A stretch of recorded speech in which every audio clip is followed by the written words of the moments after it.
భారత అంతరిక్ష పరిశోధన సంస్థ ఇస్రో మన దేశ ప్రతిష్టను ప్రపంచానికి చాటి చెబుతోంది.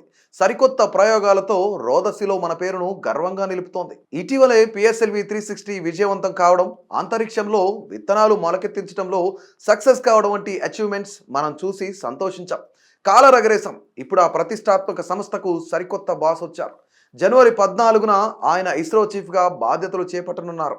ఆయనే ఐఐటిఎన్ రాకెట్ సైంటిస్ట్, చాలా చారిత్రాత్మక స్పేస్ మిషన్లకు మార్గదర్శి అయిన వి నారాయణన్. వచ్చే 2 సంవత్సరాల పాటు ఆయన ఇస్రోకి బాస్గా ఉంటారు. ఆ తర్వాత కూడా కొనసాగే అవకాశాలు ఉంటాయి. ఈ విషయాన్ని కేంద్ర కేబినెట్ అపాయింట్మెంట్స్ కమిటీ తన నోటీసులో తెలిపింది. ప్రస్తుతం చైర్మన్గా ఉన్న ఎస్ సోమనాథ్ వారసుడిగా నారాయణన్ వస్తున్నారు. ఈ విషయాన్ని కేంద్ర ప్రభుత్వం మంగళవారం ప్రకటించింది. నారాయణన్ అంతరిక్ష విభాగం సెక్రటరీగా కూడా పనిచేయనున్నారు. ఇస్రో నూతన బాస్ నారాయణన్ స్పేస్ ప్రయోగాల్లో ఇప్పటికే చాలా పాత్రలు పోషించారు. Rocket science, space craft, propulsion వంటి అంశాల్లో ఆయన నిపుణుడు. దాదాపు 40 ఏళ్లుగా ఆయన అంతరిక్ష సేవలు అందిస్తున్నారు. 1984లో ఇస్రోలో చేరినప్పటి నుంచి చాలా పదవుల్ని నిర్వహించారు. చివరకు అత్యంత కీలకమైన లిక్విడ్ ప్రొపల్షన్ సిస్టమ్స్ సెంటర్ ఎల్పిఎస్సిని కూడా ఆయనే లీడ్ చేశారు. ఐఐటి ఖరగ్పూర్లో చదివిన నారాయణన్ అకాడమిక్ కెరీర్లో రాకెట్లా దూసుకు వెళ్లారు.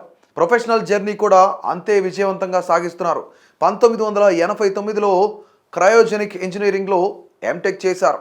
ఫస్ట్ ర్యాంక్ సాధించి 2001లో ఏరోస్పేస్ ఇంజనీరింగ్లో పిహెచ్డి చేశారు. ఐఐటి ఖరగ్పూర్ నుంచి సిల్వర్ మెడల్ సాధించిన Narayanan astronautical society of India ASI నుంచి గోల్డ్ మెడల్ పొందారు.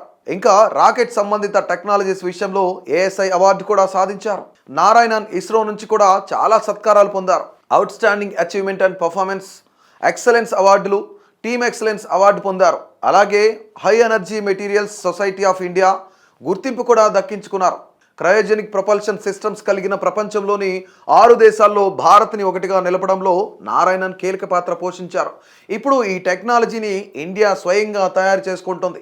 వచ్చే 2 దశాబ్దాల్లో ఇస్రో ప్రొపల్షన్ రోడ్ మ్యాప్ని సరికొత్తగా తీర్చిదిద్దడంలో ఆయన పాత్ర చిరస్మరణీయమైనది.